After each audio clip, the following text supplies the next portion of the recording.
নমস্কার, আমি রত্না দেবনাথ, পানিহাটির বিধায়িকা। মেয়ের বিচারের লড়াই করতে করতে রাজনীতির কদর্য চেহারাটা আমি একটু হলেও চিনেছি। বিভিন্ন সময়ে আমার প্রতিবাদ আর অন্যায়ের সঙ্গে আপোষ না করার ভাষাকে দাবানোর জন্য অনেক অপপ্রচার আমি শুনেছি, সহ্য করেছি। আর আমার আরেকটা কোনো ছেলে মেয়ে নেই যার জন্য আমি বা আমার স্বামী অর্থলোভ করবে। আর একজন মা হয়ে অর্থলোভ আমার যদি থাকতো তাহলে আমার বিজেপির পতাকাই ধরতে হতো না। মমতা কোটি টাকা আমাকে অফার করেছিলেন, টুকরো টুকরো হতো না যদি ডাক্তার দেবনাথের মা লোভী হতো। আর অর্থলোভ থাকলে তো মেয়েকে ডাক্তারই পড়াতাম না। পানিহাটিতে রাজনীতি করে টাকা কামানো তো শিখিয়েই গেছেন নির্মল ঘোষ ওরফে নান্টু ঘোষ। প্রমোটার টিঙ্কু আর টিএমসি কাউন্সিলর গ্রেপ্তার হওয়ার পর থানায় ছুটে গেছিল কে বলুন তো? তাদের ছাড়াতে, টাকার বদলে ক্রিমিনালদের বাঁচাতে। কেন বাঁচানো হবে ক্রিমিনালদের? আমি তো পানিহাটির মানুষের কাছে কথা দিয়েছি পানিহাটিতে নির্মল ঘোষের থ্রেড কালচার থেকে মুক্ত করব। তাহলে কারা বাঁচানোর চেষ্টা করছে? এই বাবলা ধর, রঞ্জিত ঘোষ, বিট্টু, এই নামগুলো এখনকার তোলাবাজদের নতুন ঠিকানা। বিভিন্ন লোকের মারফত আমার সহকারীদের মেরে ফেলার হুমকি দিয়ে বলা হয় যাতে অবিলম্বে তারা আমায় ছেড়ে চলে যায়। আমি আবারও বলছি, তার সব অপরাধ আমার জানা। ভোটের আগে যাকে বাড়ি থেকে ডেকে রাজনৈতিকভাবে আমি আমার পাশে নেতা হতে দিয়েছি, সে আজ টাকার বিনিময়ে তৃণমূলের তোলাবাজদের আমার মেয়ের খুনের ঘটনার অন্যতম অভিযুক্ত সঞ্জীব মুখার্জি, নির্মল ঘোষ, সোমনাথ দে, এদের রক্ষা করার ভূমিকায় আমাকে এবং আমার স্বামীকে কালিমালিপ্ত করতে ব্যস্ত। আমি শুধু মুখে বলছি না, প্রমাণ দিয়ে তাদের বিরুদ্ধে ব্যবস্থা নিতে আজ মুখ্যমন্ত্রীর সঙ্গেও কথা বলবো। পাশাপাশি শৃঙ্খলা রক্ষা কমিটিকে লিখিতভাবে ব্যবস্থা নিতে বলবো। দণ্ড মহোৎসব সুষ্ঠুভাবে পরিচালিত হবার পর যারা আমার স্বামীকে নিয়ে কুৎসা করছেন তারা ভুলবেন না যে অন্যায়ের বিরুদ্ধে আমার প্রতিবাদ কতটা তীব্র হতে পারে। আমার পরিবার বা আমার অফিসিয়াল কোনো কাজে নিযুক্ত ব্যক্তি কোনো অন্যায়ের সঙ্গে জড়িত নেই। আগামীতে হলেও আমি তাদের বিরুদ্ধে ব্যবস্থা নিতে দ্বিধা করব না। মন্দিরের অর্থ মন্দিরের উন্নয়নের জন্য ব্যবহার হবে, তাই আমি সিদ্ধান্ত নিয়েছি মন্দিরের টাকা সরকারি সংস্থার নজরদারিতে একটি ট্রাস্টি জমা রাখা হবে এবং পুরোহিত সেই ট্রাস্টের অংশ হবেন মাত্র। মন্দিরের পুরোহিতের গাত্রদাহের কারণ সে এবং তার তৃণমূলের বাবারা বিগত দিনের মতো আর টাকার ভাগ বসাতে পারছেও না।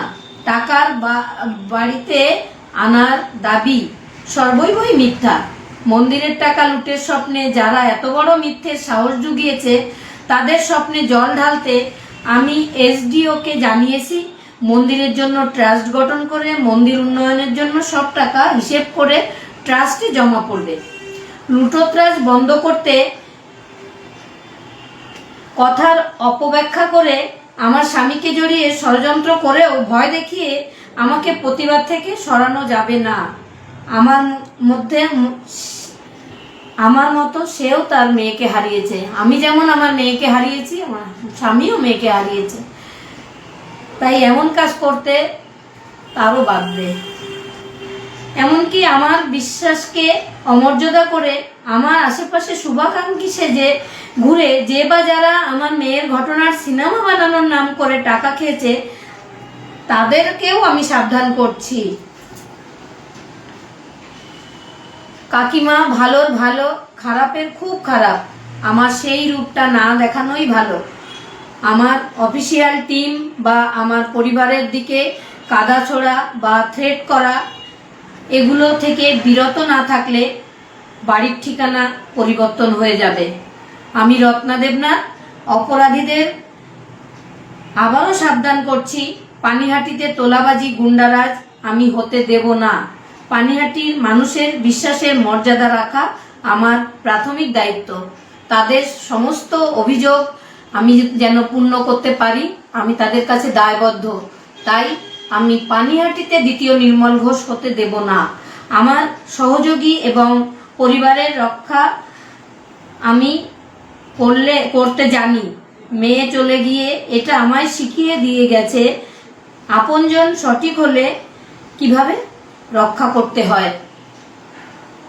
সর্বোপরি বলি, আজকে 1 জুলাই ডক্টর বিধানচন্দ্র রায়ের জন্মদিন, মৃত্যুদিন একই সঙ্গে। তাই সমস্ত ডাক্তারদের আমি প্রণাম জানাই। আর আজকে যদি আমার মেয়ে আমার কাছে থাকতো, তাহলে ও সারাদিন কত আনন্দ করতো, কত কেক কাটতো, কত গিফট পেত। সে আর নেই, তাকে রাখতে দেওয়া হয়নি। সেও দুর্নীতির বিরুদ্ধে প্রতিবাদ করেছিল।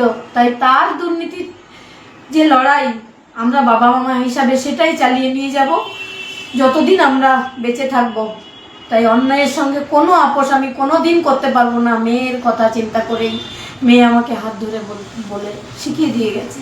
তাই সমস্ত ডাক্তারদের আমি চেতনা হোক, সেই আরজি করেন, তারাও ডাক্তার যারা আমার মেয়েকে খুন করেছে, তাদেরও চেতনা হোক, যেন আর কোনো মেয়েকে স্বপ্ন পূরণ করতে তার কাজের জায়গায় গিয়ে এইভাবে, বিশেষ করে ডাক্তার যারা ভগবান মনে করে মানুষ, তাদের একটু সুবুদ্ধি হওয়ার প্রয়োজন, তাদের চৈতন্য হওয়া সত্যিই প্রয়োজন।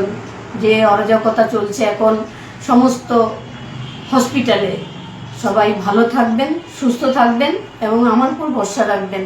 নমস্কার।